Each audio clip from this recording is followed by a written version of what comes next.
Hi, my name's Mick Matthews, Senior Programme Officer for the Network of Sex Work Projects, NSWP, the Global Sex Worker Network. And welcome to the second of the NSWP Global Fund Basics video series. This one is on country coordinating mechanisms, most commonly referred to as CCMs. CCM elections. These may happen at different periods depending on the rules of each CCM, but generally every 2 or 3 years. Although the Global Fund CCM governance documents state clearly that there should be 3 key population seats for each disease component, this is not always complied with.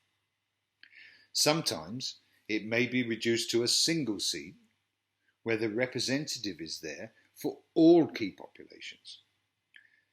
Or some communities may have a separate seat for each key population. In both cases, the representatives must be nominated and voted for by the constituency they will represent. If it is a single key population seat, the election process must be organised involving all recognised key populations. That might be done possibly through a key population consortium, if one exists, or through another independent entity.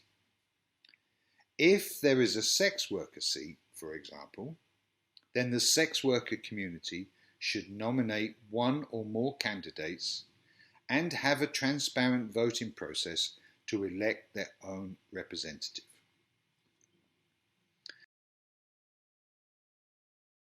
Neither the CCM nor any government entity is allowed to nominate or appoint a key population representative of their choosing. If this happens, it should be reported to the Global Fund, especially the CCM Evolution team, and you can see the link at ccm@theglobalfund.org. If needed, NSWP can provide simple templates for a sex worker election process that meets Global Fund requirements and guidance, and which has been used successfully by sex workers in the past. The CCM Evolution is about improving how CCMs function, so they are better aligned with the national health governance structures, are more inclusive, and are more efficient. They basically focus on 4 core CCM responsibilities. The first one is oversight, active oversight of existing and emerging investments. The second one is engagement, and that's meaningful, inclusive, and active participation of key stakeholders. The third one is positioning.